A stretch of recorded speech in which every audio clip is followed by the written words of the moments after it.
An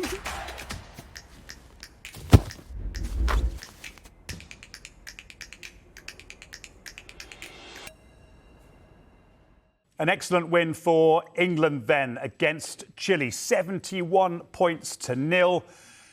Henry Arundel, 5 tries a day. He will always remember 2 apiece for Marcus Smith, starting at full-back in a competitive game for England for the first time. Hardly done it at all in his career. Theo Dan got a couple of tries as well. There was a very late one from Jack Willish to round off the victory, and it leaves Owen Farrell just a single point behind Johnny Wilkinson's record as the all-time England points scorer. 71-0 it finished in Lille. We'll bring you reaction from that throughout the evening on Sky Sports News. But for more from the Rugby World Cup right now, we'll get to the Stade de France in Paris, where our reporter James Cole is preparing for the mouth-watering Pool B match between South Africa and Ireland. James.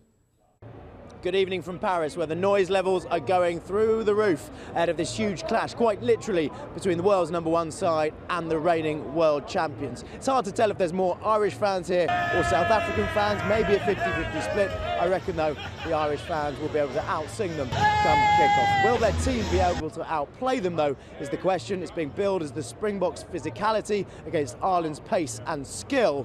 Here's what the supporters reckon. We have a good record against South Africa recently.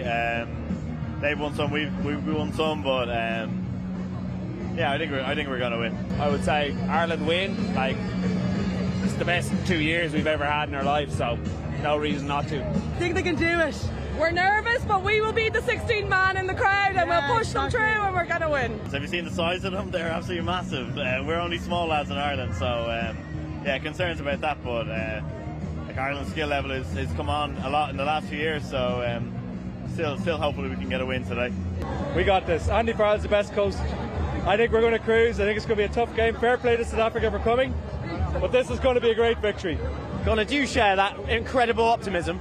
Not so much. I'm nervous. I'm really nervous, but I think we can do it. But I'm feeling the nerves. But I think we have it in us to do. I think we might sneak a win at the end. Tomorrow in Lyon, Wales face a pivotal Pool C game against Australia. If Wales win it, they'll knock Eddie Jones's Australia out of the competition in the pool stages for the first ever time. If Wales lose it and don't pick up a bonus point, then their chances of progressing to the quarterfinals become very touch and go. It could come down to who wants it more. It's Gatland versus Jones reunited. It's going to be tight.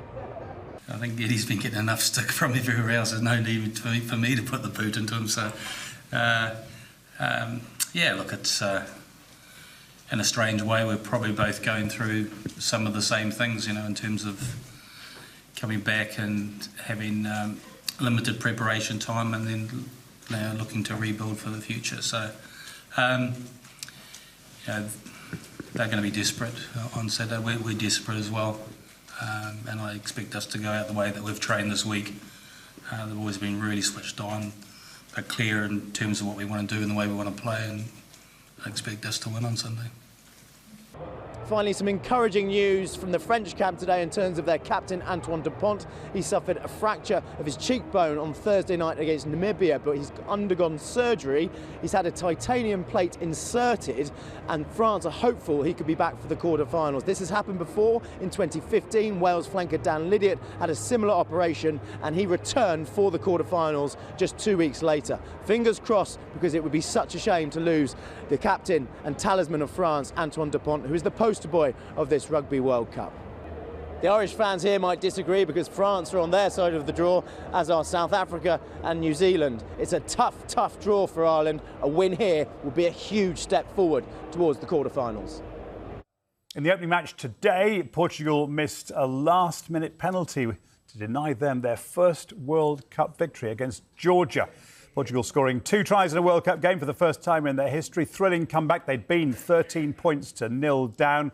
Rafael Astorti got both their tries, but Georgia got a try in the 79th minute. Then Portugal got a lifeline. They were awarded a late penalty, but fullback Nuno Sousa Guedes missed it, curled just left of the posts.